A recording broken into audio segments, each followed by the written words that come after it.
أعوذ بالله من الشيطان الرجيم بسم الله الرحمن الرحيم ياسين والقرآن الحكيم إنك لمن المرسلين على صراط مستقيم تنزيل العزيز الرحيم لتنذر قوما ما أنذر آباؤهم فهم غافلون لقد حق القول على أكثرهم فهم لا يؤمنون إنا جعلنا في أعناقهم أغلالا فهي إلى الأذقان فهم مقمحون وجعلنا من بين أيديهم سدا ومن خلفهم سدا فأغشيناهم فهم لا يبصرون وسواء عليهم أنذرتهم أم لم تنذرهم لا يؤمنون إنما تنذر من اتبع الذكر وخشي الرحمن بالغيب فبشره بمغفرة وأجر كريم إنا نحن نحيي الموتى ونكتب ما قدموا وآثارهم وكل شيء أحصيناه في إمام مبين واضرب لهم مثلا أصحاب القرية إذ جاءها المرسلون إذ أرسلنا إليهم اثنين فكذبوهما فعززنا بثالث فقالوا إنا إليكم مرسلون قالوا ما أنتم إلا بشر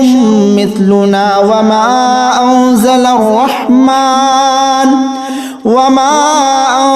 الرحمن من شيء إن أنتم إلا تكذبون قالوا ربنا يعلم إنا إليكم لمرسلون وما علينا إلا البلاغ المبين قالوا إنا تطيرنا بكم لئن لم تنتهوا لنرجمنكم وليمسنكم منا عذاب أليم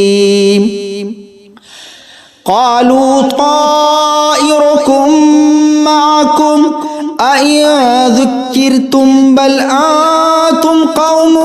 مسرفون وجاء من أقصى المدينة رجل يسعى قال يا قوم اتبعوا المرسلين اتبعوا من لا يسألكم أجرا وهم مهتدون وما لي لا أعبد الذي فطرني وإليه ترجعون أأتخذ من دونه آلهة إن يردني الرحمن بضر لا تغني عني شفاعتهم شيئا ولا ينقذون إني إذا لفي ضلال مبين إني آمنت بربكم فاسمعون قيل ادخل الجنة قال يا ليت قومي يعلمون بما غفر لي ربي وجعلني من المكرمين وما أنزلنا على قومه من بعده من جود من السماء وما كنا منزلين إن كانت إلا صيحة واحدة فإذا هم خامدون يا حسرة على العباد ما يأتيهم من رسول إلا كانوا به يستهزئون ألم يروا كم أهلكنا قبلهم من القرون أنهم إليه لا يرجعون وإن كل لما جميع لدينا محضرون وآية لهم الأرض الميتة أحييناها وأخرجنا منها حبا فمنه يأكلون وجعلنا فيها جنات من نخيل وأعناب وفجرنا فيها من العيون ليأكلوا من ثمره وما عملته أيديهم أفلا يشكرون سبحان الذي خلق الأزواج كلها مما تنبت الأرض ومن أنفسهم ومما لا يعلمون وآية لهم الليل نسلخ منه النهار فإذا هم مظلمون والشمس تجري لمستقر لها ذلك تقدير العزيز العليم والقمر قدرناه منازل حتى عاد كالعرجون القديم لا الشمس ينبغي لها أن تدرك القمر ولا الليل سابق النهار وكل في فلك يسبحون وآية لهم أنا حملنا ذريتهم في الفلك المشحون وخلقنا لهم من مثله ما يركبون وإن نشأ نغرقهم فلا صريخ لهم ولا هم ينقذون إلا رحمة منا ومتاعا إلى حين وإذا قيل لهم اتقوا ما بين أيديكم وما خلفكم لعلكم ترحمون وما تأتيهم من آية من آيات ربهم إلا كانوا عنها معرضين وإذا قيل لهم أنفقوا مما رزقكم الله قال الذين كفروا للذين آمنوا أنطعم من لو يشاء الله أطعمه إن أنتم إلا في ضلال مبين ويقولون متى هذا الوعد إن كنتم صادقين ما ينظرون إلا صيحة واحدة تأخذهم وهم يخصمون فلا يستطيعون توصية ولا إلى أهلهم يرجعون ونفخ في الصور فإذا هم من الأجداث إلى ربهم ينسلون قالوا يا ويلنا من بعثنا من مرقدنا هذا ما وعد الرحمن وصدق المرسلون إن كانت إلا صيحة واحدة فإذا هم جميع لدينا محضرون فاليوم لا تظلم نفس شيئا ولا تجزون إلا ما كنتم تعملون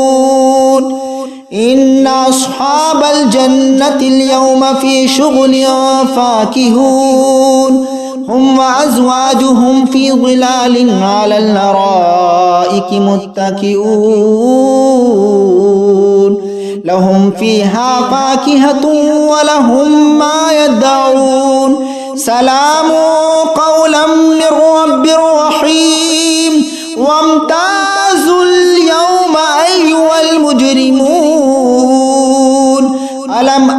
وعهد إليكم يا بني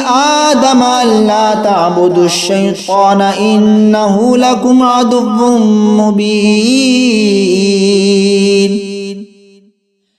وأن اعبدوني هذا صراط مستقيم ولقد أضل منكم جبلا كثيرا أفلم تكونوا تعقلون هذه جهنم التي كنتم توعدون اصلوها اليوم بما كنتم تكفرون اليوم نختم على أفواههم وتكلمنا أيديهم وتشهدهم أرجلهم بما كانوا يكسبون ولو نشاء لطمسنا على أعينهم فاستبقوا الصراط فأنى يبصرون ولو نشاء لمسخناهم على مكانتهم فما استطاعوا مضيا ولا يرجعون ومن نعمره ننكسه في الخلق أفلا يعقلون وما علمناه الشعر وما ينبغي له إن هو إلا ذكر وقرآن مبين لينذر ما كان حيا ويحق القول على الكافرين أولم يروا أنا خلقنا لهم مما عملت أيدينا أنعاما فهم لها مالكون وذللناها لهم فمنها ركوبهم ومنها يأكلون ولهم فيها منافع ومشارب أفلا يشكرون واتخذوا من دون الله آلهة لعلهم ينصرون لا يستطيعون نصرهم وهم لهم جند محضرون فلا يحزنك قولهم إنا نعلم ما يسرون وما يعلنون أولم ير الإنسان أنا خلقناه من نطفة فإذا هو خصيم مبين وضرب لنا مثلا ونسي خلقه قال من يحيي العظام وهي رميم قل يحييها الذي أنشأها أول مرة وهو بكل خلق عليم الذي جعل لكم من الشجر الأخضر نارا فإذا أنتم منه توقدون أوليس الذي خلق السماوات والأرض بقادر على أن يخلق مثلهم بلى وهو الخلاق العليم إنما أمره إذا أراد شيئا أن يقول له كن فيكون فسبحان الذي بيده ملكوت كل شيء وإليه ترجعون بسم الله الرحمن الرحيم الرحمن علم القرآن خلق الإنسان علمه البيان الشمس والقمر بحسبان والنجم والشجر يسجدان والسماء رفعها ووضع الميزان ألا تطغوا في الميزان وأقيموا الوزن بالقسط ولا تخسروا الميزان والأرض وضعها للأنام فيها فاكهة والنخل ذات الأكمام والحب ذو العصف والريحان فبأي آلاء ربكما تكذبان خلق الإنسان من صلصال كالفخار وخلق الجان من مارج من نار فبأي آلاء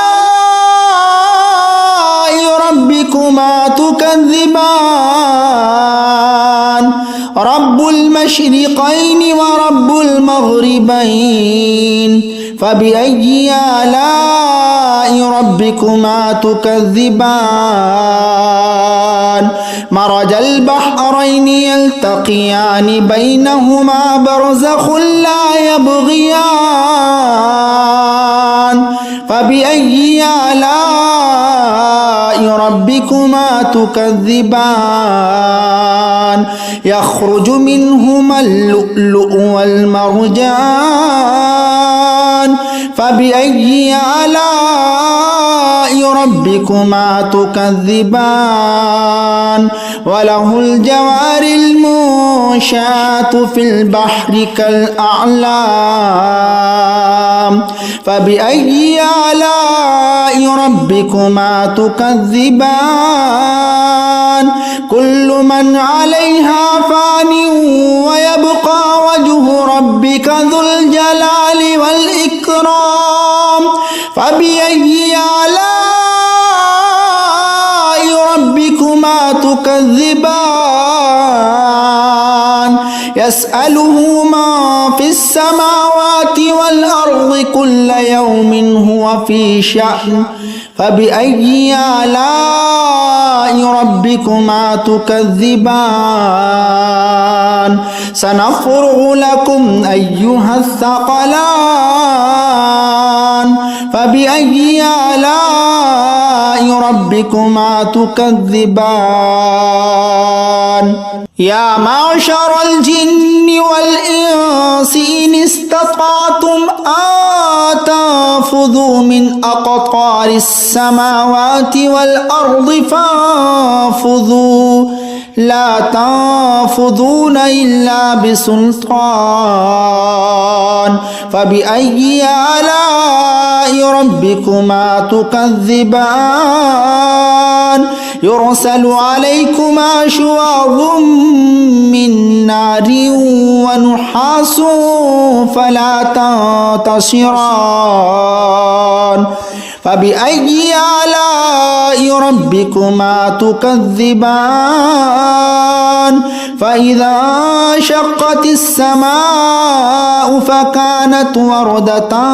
كالدهان فبأي آلاء ربكما تكذبان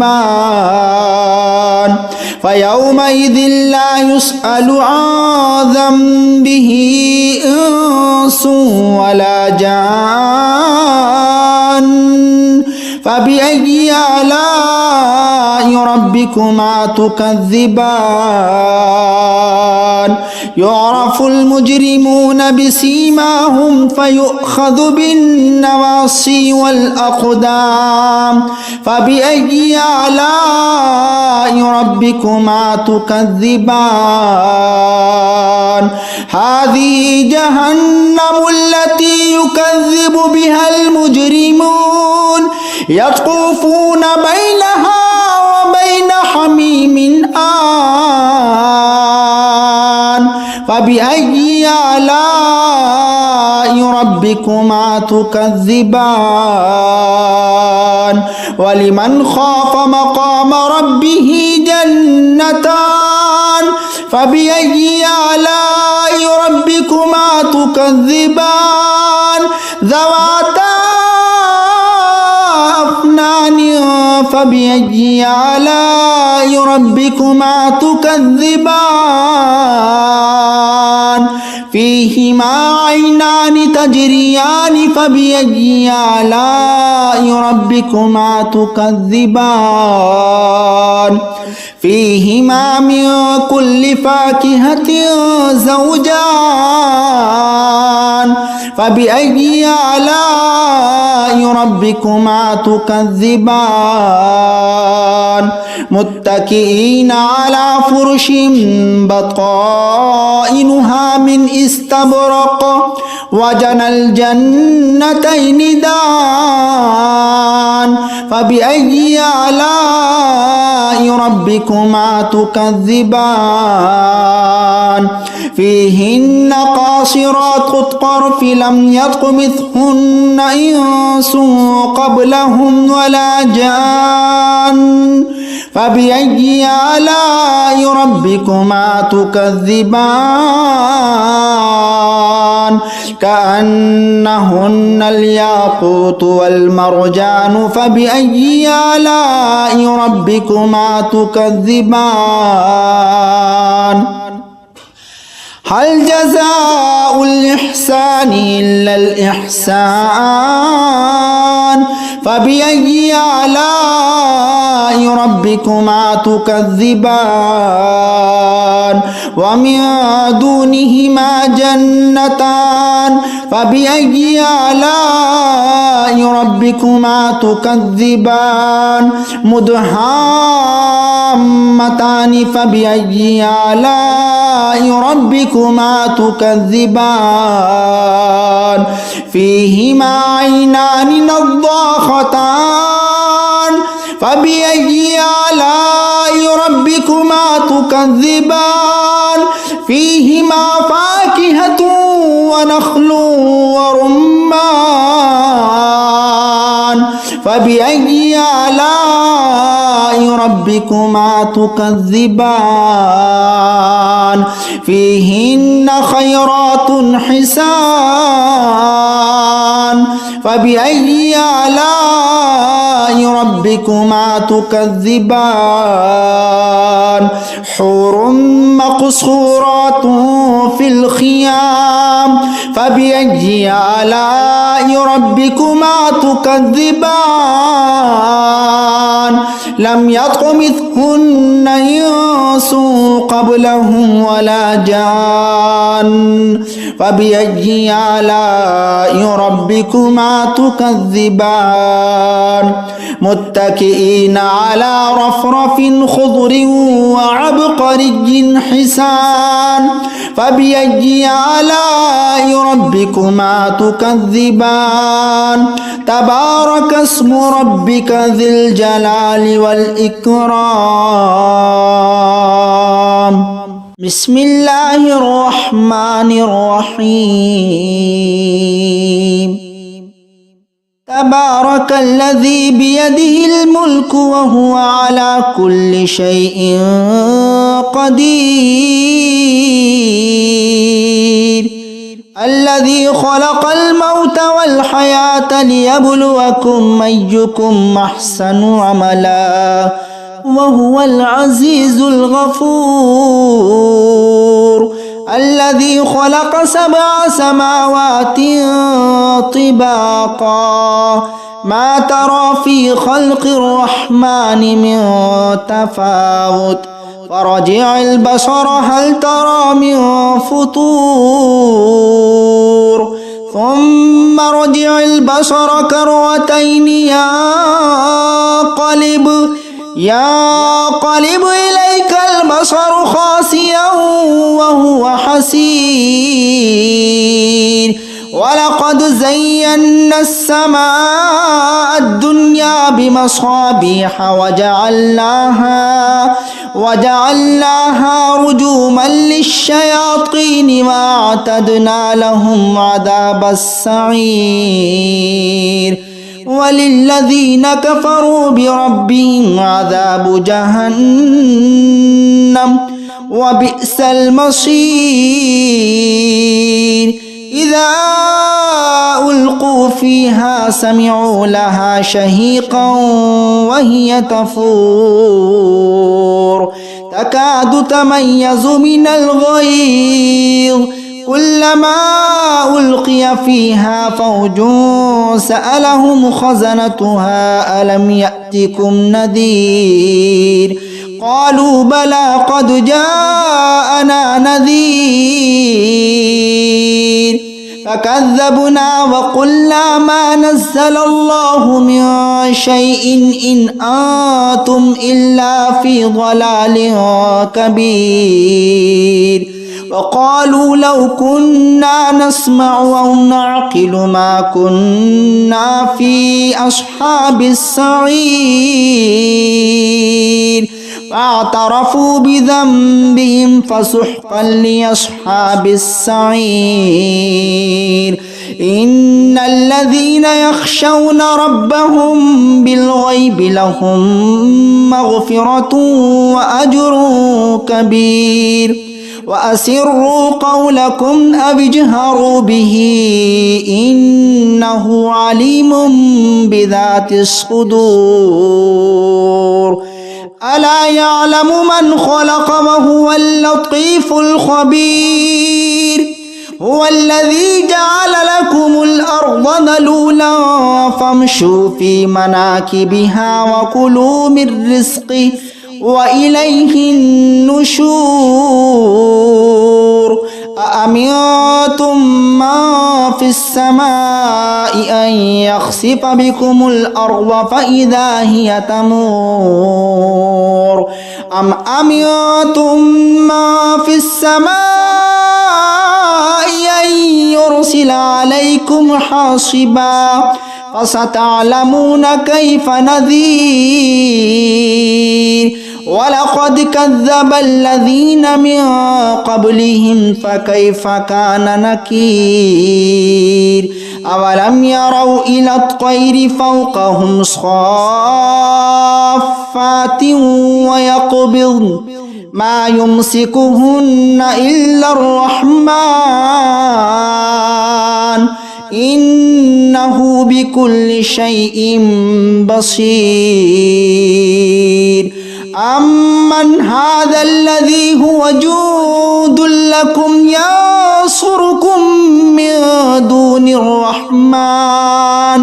إن الكافرون إلا في غرور أمن هذا الذي يرزقكم إن أمسك رزقه بل لجوا في عتو ونفور أفمن يمشي مكبا على وجهه أهدى أمن يمشي سويا على صراط مستقيم